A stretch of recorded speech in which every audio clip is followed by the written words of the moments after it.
Vamos a empezar. ¿Listos? Hoy vamos a hablar sobre un tema que se titula El origen del ego. Es un tema que busca que nosotros lleguemos a descubrir, a preguntarnos cuáles son los factores que están implicados en la causa del ego. ¿Qué fue lo que dio lugar a que el ego surgiera, se estableciera? Y no solo eso, sino que se perpetuara hasta el día de hoy en el interior de cada uno de nosotros, produciendo hipnotismo, sueño de la conciencia. Por eso tenemos que observar al ser humano actual y preguntarnos por su desarrollo, hacernos una gran pregunta: ¿por qué no hemos podido disolver el ego? Porque si esto nos lo han enseñado grandes maestros a lo largo de la historia desde hace miles de años. Mucho antes que Cristo vinieron muchos otros maestros en otros lugares del planeta Tierra y nos enseñaron lo mismo. El problema del hombre está en su ego. Sufrimos tanto por las cosas que nos pasan afuera, sino por lo que somos adentro de nosotros mismos. ¿Por qué entonces no hemos progresado en ese campo? Somos seres inclinados al progreso. Fíjense ustedes que el próximo año van a haber nuevos móviles, teléfonos, ¿o no? Vamos a ver nuevos coches, vamos a ver nuevas tecnologías industriales, vamos a ver muchas cosas nuevas, porque el ser humano está en esa búsqueda de progreso. ¿Qué pasaría si ahora se repartieran cartas a caballo, como lo hacían antaño en la Edad Media? Diríamos, el hombre no ha progresado, ¿verdad? Sí hemos progresado en lo interno, en lo externo, perdón, pero en lo interno hemos progresado. ¿No nos seguimos matando en guerras como en la Edad Media? ¿No estamos en una sociedad con envidia, indiferencia, egoísmo, rivalidad, porque tú eres de tal nacionalidad, porque tú eres de tal color, porque tú crees esto y yo creo lo otro? ¿No seguimos matando en nombre de Dios? ¿No es eso un analfabetismo psicológico? ¿Un retraso psicológico, humano? ¿Por qué? Porque eso no progresa. ¿Y puede haber civilización sin ese progreso? No, porque mientras haya ego va a haber corrupción en todos los sistemas sociales. En la familia, en todos los sistemas, en todas las instituciones. Aunque afuera existan instituciones muy ostentosas, muy bien construidas, muy bien organizadas, adentro sigue la corrupción. Entonces nos preguntamos, ¿por qué si somos seres inteligentes y capaces? Porque cuando hay un problema, buscamos la solución a ese problema. Y si hay un mal diseño de un teléfono móvil, eso se corrige, se trasciende, se arregla. Pero ¿por qué en lo interior preferimos vivir inmersos en la ilusión y la neurosis, siguiendo un camino de nuestra propia destrucción? ¿Por qué toleramos eso? Tal vez porque nuestra visión es demasiado superficial y creemos que los problemas se solucionan solamente con lo exterior. Porque no somos profundos observadores y por lo tanto no podemos llegar a ver que el fondo de nuestros problemas es el ego, la raíz. Pero eso requiere una visión penetrante, profunda, requiere un interés por resolver estos problemas existenciales. Si esto no se ha resuelto es porque a los seres humanos no les interesa. Si al ser humano no le interesa algo, lo descarta, lo deja de lado, no le da valor. El hombre se ha interesado en la tecnología porque eso da dinero, porque eso da sensación inmediata, pero ante lo esencial no despierta. No vemos todavía que el problema y la causa de nuestros males e infelicidad es el ego. Y si no vemos eso, ¿cómo vamos a saber cuál es la causa del ego? Si no sabemos que la causa de la infelicidad es el ego, ¿cómo vamos a preguntarnos cuál será la causa del ego? Menos lo vamos a preguntar. Y por eso esa pregunta nos la hacemos hoy. ¿Cómo fue que esto llegó a ser? ¿Cómo fue que el ego llegó a establecerse? Para esto retomamos la mística, la filosofía, la espiritualidad que nos ha hablado a lo largo de la historia de todas estas cosas, de muchas maneras, a través de símbolos, alegorías, las mitologías. Seguramente ustedes han visto la mitología como la mitología griega con sus héroes y sus bestias y sus aventuras. Todas estas eran formas de enseñar conocimiento interior. Las parábolas de los sabios que están contenidas en las sagradas escrituras de todos los países. Ahí se nos ha enseñado sobre todas estas cosas. ¿Y por qué así? ¿Por qué no puntualmente? ¿Por qué no se nos dicen las cosas claramente? Pues porque el lenguaje de las parábolas, de los cuentos, de las mitologías, de las historias, es un lenguaje más amigable a la conciencia, más cercano a la conciencia. Es un lenguaje que despierta. No es como el lenguaje de los conceptos. El lenguaje de los conceptos duerme, hace creer a la persona que sabe. Y la vida no nos habla a través de conceptos, la vida nos habla a través de hechos. Cuando me pasa una cosa, cuando tengo un problema, cuando veo la vida de mi amigo, de mi hermano, ahí puedo aprender lecciones sin que alguien me esté hablando de esas lecciones.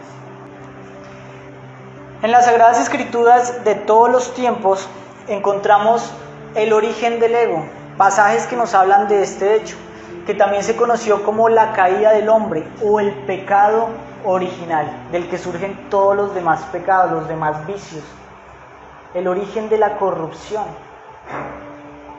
Hoy vamos a estudiar el origen del ego desde la tradición que nos es más cercana, a través de una historia que seguramente ustedes han escuchado. Tal vez nunca la han interpretado, tal vez no la han estudiado. Y eso es lo que vamos a hacer hoy. Seguramente saben de qué historia estoy hablando. De Adán y Eva. Sale en el Génesis. Pero este texto del Génesis, como muchos otros textos de la Biblia, no deben ser interpretados literalmente, como hacen muchos creacionistas que creen que el Génesis, y tal como está escrito, es la explicación científica del hombre como lo conocemos hoy en día. Como vamos a ver, esto debe interpretarse de manera esotérica, simbólica, porque esto nos está hablando de fenómenos que hay en nuestro interior, y no de un hecho histórico, sino de un hecho que está vivo todavía. Es una enseñanza actual, que se transmite a través de los símbolos. Lo que vamos a hacer entonces es repasar esta historia que conocemos como la historia de Adán y Eva, que seguramente ustedes leyeron. Vamos a señalar pasajes que están ahí en la Biblia, que de pronto nunca les prestamos atención y que contienen pistas de una enseñanza que debemos traducir a los símbolos. Entonces, esta historia comienza cuando Dios crea el mundo, las aguas, las criaturas del mar, y de pronto dice: vamos a crear el hombre. Y fue así. Dijo Jehová Dios, formó el hombre del polvo de la tierra y sopló en su nariz aliento de vida. Así sale en el Génesis, en el capítulo 2. Y seguido a esto plantó un huerto en el Edén, al oriente, y puso allí al hombre que había formado. Pero en el huerto había algo muy curioso. Había naturaleza, se crearon las plantas, y también había un árbol filosófico. Dios hizo nacer de la tierra todo árbol delicioso a la vista y bueno para comer. También el árbol de la vida en medio del huerto y el árbol de la ciencia del bien y del mal. ¿Han visto ustedes alguna vez ese árbol? ¿Cuál será el árbol de la ciencia del bien y del mal? Un árbol que está ciertamente relacionado con la dualidad, con los opuestos, el bien y el mal. Es un árbol filosófico. Y sobre este árbol Dios hace la advertencia: y mandó Jehová Dios al hombre diciendo: de todo árbol del huerto podrás comer, mas del árbol de la ciencia del bien y del mal no comerás, porque el día que de él comieres, ciertamente morirás. Si comía de ese árbol, moriría. Él dijo: listo, tranquilo que yo no me acerco a ese árbol. Y viendo Dios que Adán estaba solo, dijo: no está bien que el hombre esté solo, así que vamos a crearle una compañía idónea para él. Y Dios hizo caer en sueño profundo a Adán, y mientras éste dormía, tomó una de sus costillas.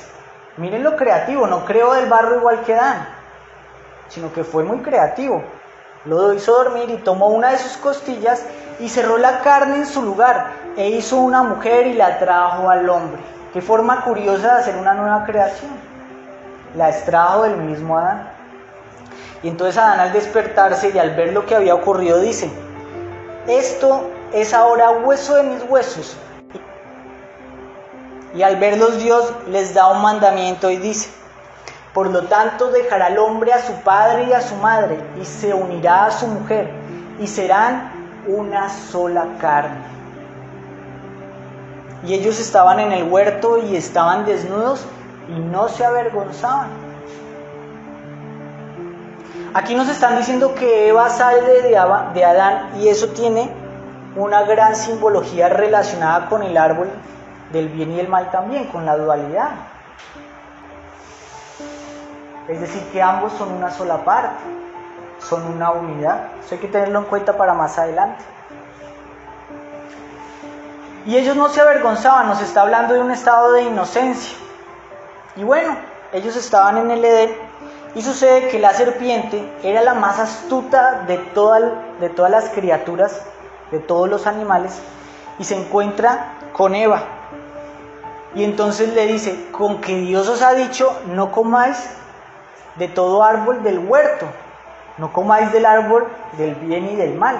Y ella dice: sí, eso fue lo que dijo, porque si como de ese árbol voy a morir. Entonces dice la serpiente: no, eso no es así, no moriréis, sino que sabe Dios que el día que comáis de él serán abiertos vuestros ojos y seréis como Dios, sabiendo el bien y el mal. Y la serpiente invita a Eva a desautorizar a Dios. Le dice: ¿sabes qué? Dios te está mintiendo.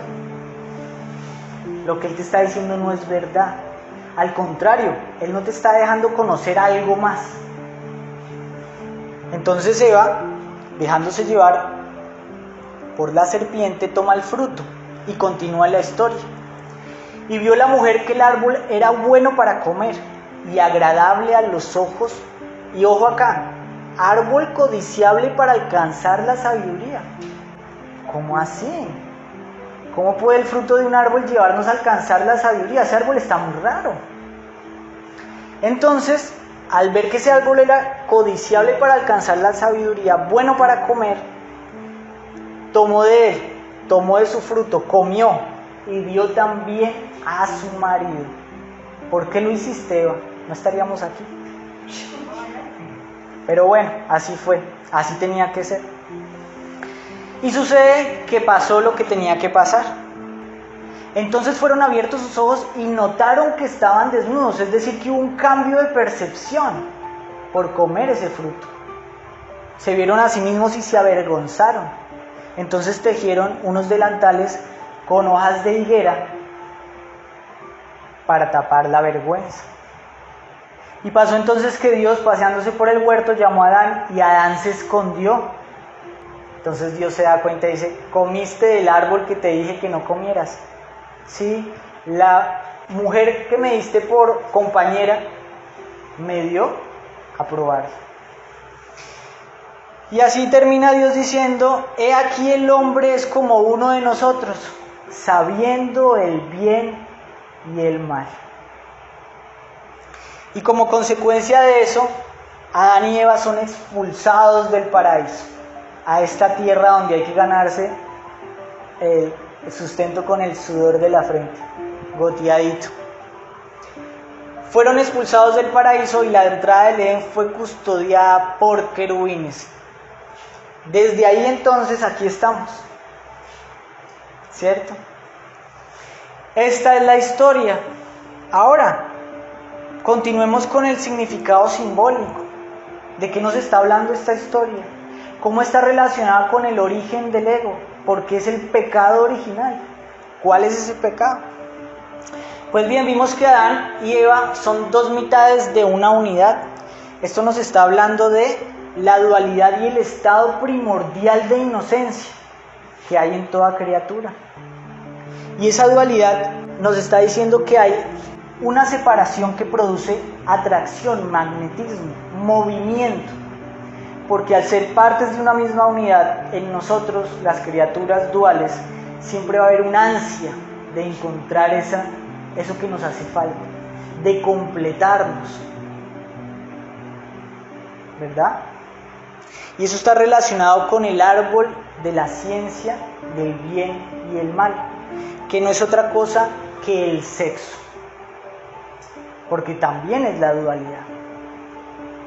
Pero parece una contradicción, porque entonces ¿para qué creó Dios al hombre y a la mujer? Para que estén juntos, para que no tengan sexo. Sucede que acá estamos hablando de un tipo particular de sexo. Estamos hablando de la sexualidad intrascendente que transgrede las leyes de Dios. Una sexualidad que va en función al placer, a la sensación, y que produce un efecto psíquico en la persona que lo experimenta. El sexo es la única fruta que al comerla, el acto físico, que produce un efecto psicológico cambiante en el hombre, que lo puede regenerar cuando se aplica con sabiduría o lo puede degenerar. Esa es la acción que tiene el infrasexo, lo que llamamos la fornicación. Sexualidad que hemos explicado en otras conferencias. Y bueno, ¿qué es la serpiente? La serpiente vivía en ese árbol, porque es parte de ese mismo árbol. La serpiente es el magnetismo que busca consumarse en el placer. Es esa vocecita que nos dice, mire, existe este placer, pruébelo. Y la conciencia nos dice, no, pero yo sé que eso está mal. Ahí está la voz de Dios, el mandamiento. La conciencia le dice, eso es una tontería. Lo que usted no sabe es lo que se está perdiendo. Y la serpiente solamente puede actuar cuando nos domina, cuando estamos en un estado de inocencia o de ignorancia respecto de las consecuencias. Ese era el estado primordial de Adán y Eva. Porque aquí al mundo, ¿cómo venimos? Inocentes. Nadie trae sabiduría, ¿verdad?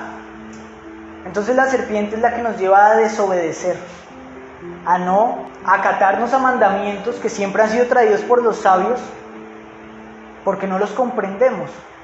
Y la serpiente nos dice, eso no le prestes atención, préstale atención a esto que es verdadero. Y esta fue la causa de la caída, la causa de la salida del paraíso, que no estamos hablando de un paraíso físico, estamos hablando del paraíso psíquico, al que hay que volver, no como un lugar, sino como un estado de la conciencia. Porque cuando salimos de ese paraíso es que entramos en sufrimiento, en el dolor de la existencia, tal como la conocemos, en el vacío, la zozobra, la insatisfacción, la dualidad del placer y el dolor. Verse desnudos es la pérdida de esa inocencia primordial. Y entrar en el mundo del caos es salir del paraíso. Analicemos esto ahora en relación a nuestro ser actual, porque decíamos, la causa del ego está relacionada con la continuidad del ego. Esto es un fenómeno actual que vemos ahora, aquí, y que debemos estudiar y comprender.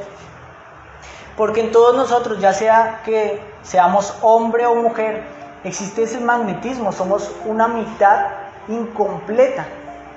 Y estamos en un terreno en el que la serpiente todo el tiempo nos va a tentar a buscar completarnos, primeramente con el sexo, y de ahí con muchas otras cosas, con los diferentes placeres que podemos llegar a experimentar, con la sensualidad. Es así como la serpiente nos dice, existe algo más. ¿Sabes para qué vienes a este mundo? Para subir, para conocer eso que se llama el placer, que podemos experimentar a través de las diversas formas de sensualidad, al beber alcohol, al consumir droga, al experimentar el placer sexual, al sentir placer emocional por ser importantes en relación a los demás. De muchas formas lo podemos experimentar. Pero sucede y acontece que la naturaleza de todos los objetos, las compañías, las situaciones, las drogas, todo lo que nos genera sensación no es permanente, sino impermanente.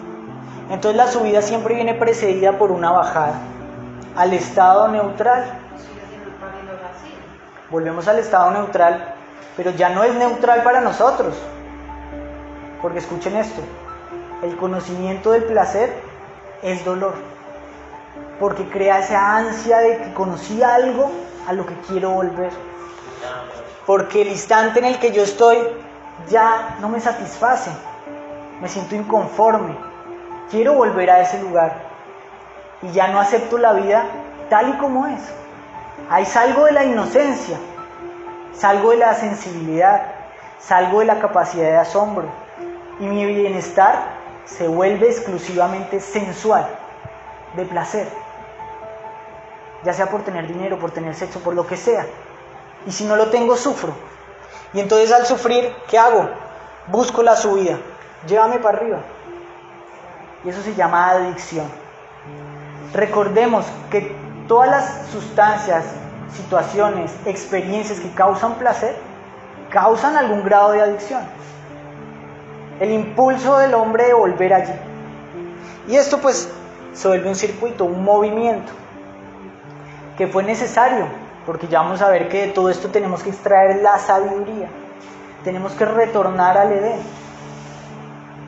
Pero este movimiento fue el que originó el yo. ¿Qué es el yo sino este movimiento? La actividad de la mente buscando subir y no bajar. En eso se ocupa nuestra mente todo el día. Yo quiero ser esto, yo no quiero estar allá. Yo quiero tener aquello, quiero estar con esta persona, no quiero estar con esta otra. Quiero llegar a ser fulano de tal. Y la mente está todo el tiempo en ese girar, en ese movimiento, construyendo. Y el eje de ese movimiento se llama yo.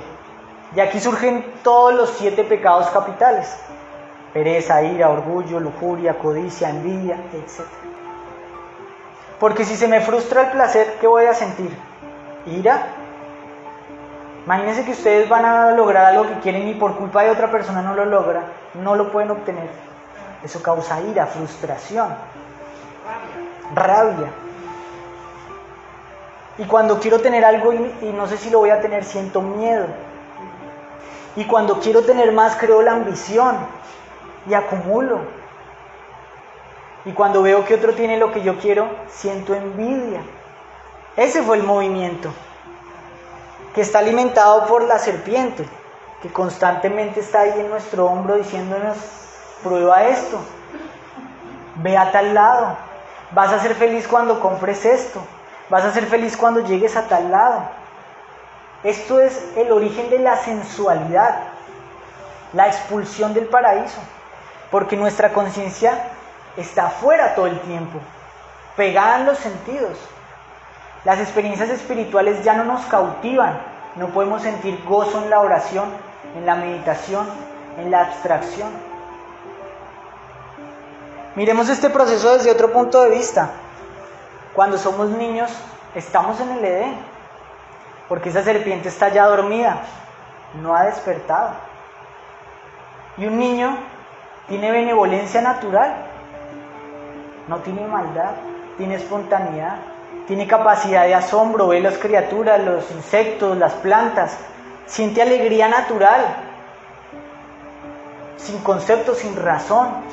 Le gusta estar en el campo, le gusta ver los animales, goza de la vida, está prácticamente en el Edén. Los adultos recordamos con nostalgia la niñez, porque allí experimentamos cosas impresionantes sin tener dinero, sin ser importantes. Jugábamos con nuestros amiguitos con piedras, imaginando. Pero cuando esa serpiente despierta, todo cambia. Y de esa serpiente es que viene la atracción sexual, el deseo por la experiencia, el deseo por la intensidad. Observen al adolescente, se sube en la moto y le gusta hacer ruido y que todos lo oigan. Eso viene de la serpiente, del ímpetu, del brío sexual, de la hormona, que lo hace buscar experiencias intensas. El adolescente que se pone unos patines y se tira desde un precipicio para sentir adrenalina, se tira desde un paracaídas, quiere sentir esa vibración. Entonces viene la pregunta del millón: oiga, no, pero entonces me está diciendo que el sexo es malo. No, porque ¿para qué se creó la sexualidad? ¿Para qué se creó la dualidad? La dualidad se creó para que haya caos, para que haya movimiento, para que haya escuela, para que haya aprendizaje. Este es el escenario de estudio de los espíritus. Aquí hay vida, muerte, placer, dolor, alegría, tristeza. Y la serpiente dijo, porque sabe Dios que si comes del fruto, tus ojos serán abiertos y aprenderás lo que es el bien y el mal. Ya vamos para allá. Sigamos con esta pregunta. ¿Es malo el sexo? No, pero el sexo necesita un soporte y por eso todas las grandes filosofías, tradiciones espirituales, órdenes esotéricas veían el sexo con misticismo. Formaban al hombre para casarse con una pareja. Por eso Dios dio mandamientos al hombre cuando estaba con la mujer y le dijo, no comas de ese fruto, porque si comes, moriréis. A todas estas, Dios es un mentiroso porque dijo que iba a morir y no murió. ¿Ustedes qué creen? Porque esa muerte nos está hablando de una muerte espiritual. Porque se volvió un ser sensual, se volvió un ser volcado a lo exterior, quedó dormido. Esos son los muertos de los que habla Jesús cuando un hombre viene y le dice, maestro, te seguiré, pero déjame que vaya y entierre a mi padre. ¿Y qué le dice el maestro? Hombre, deja que los muertos entierren a sus muertos, tú ven y sígueme. Porque son hombres muertos para el progreso espiritual. Y esa es la muerte de la que hablaba Dios. Siguiendo con esto, nosotros debemos saber que el sexo debe encaminarse. Somos criaturas que nacemos en inocencia y que nos encontramos en el mundo de la dualidad con esa serpiente que nos lleva por malos caminos. Y tenemos que educarnos para vencer la serpiente, para extraer la sabiduría de la serpiente y para volver al Edén. Por eso existía el sacramento del matrimonio en todas las religiones del mundo. Y el hombre y la mujer se ponían un anillo de oro que simboliza... ¿Qué simboliza el anillo de oro? Compromiso, pero ¿de qué clase de compromiso? Porque no es un anillo de cobre ni siquiera de plata, de oro, que es un material incorruptible. Es decir, que la serpiente no puede vencer a ese anillo de oro. Al que tenga ese anillo de oro, la serpiente no lo puede vencer, porque es una persona que se ha preparado para no dejarse corromper. Y también los maestros enseñaron que existe otra forma de sexualidad, que existe la posibilidad de lograr la unión sexual con propósitos trascendentes, sin alimentar el movimiento de la identificación, es decir, con un estado mental apropiado para hacer una creación superior, dominando la fuerza del placer. Eso se llama sexo sin fornicación, sexo regenerativo, del que hablamos en otras conferencias. El sexo pues entonces es un camino, y la energía creadora que tenemos adentro, así no la estemos utilizando, manifestando a través del sexo, y se manifiesta con nosotros a través del deseo de ser alguien, de ser grande, de lograr, de tener, de dominar a otros, y es lo que dio origen al ego, tal como lo conocemos, es lo que produce embriaguez. Ese es el efecto que tiene ese árbol en la psicología, con el que tenemos que tener mucho cuidado. Y finalmente entonces queda ese reto que es vencer a la serpiente, porque la tenemos acá.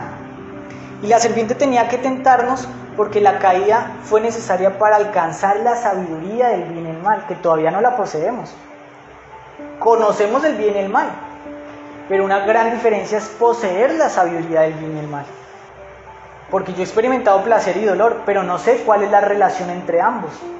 Si yo supiera esa relación, la serpiente ya no me vencería, porque tendría sabiduría. La serpiente no podría hacernos meter en errores. Y ese es el trabajo interior, ese es el dilema de la vida, vencer esta serpiente. ¿Y la serpiente cuándo nos vence? Cuando no tenemos ni sabiduría ni fuerza para dominar la tentación. Si no tenemos sabiduría, la serpiente nos dice métase por allá, y aunque la conciencia nos dice que es por allá, nos vamos por allá, porque no entendemos, estamos en inocencia. ¿Cómo vamos a conseguir la sabiduría? Primero, si no la tenemos, debemos obedecer los preceptos.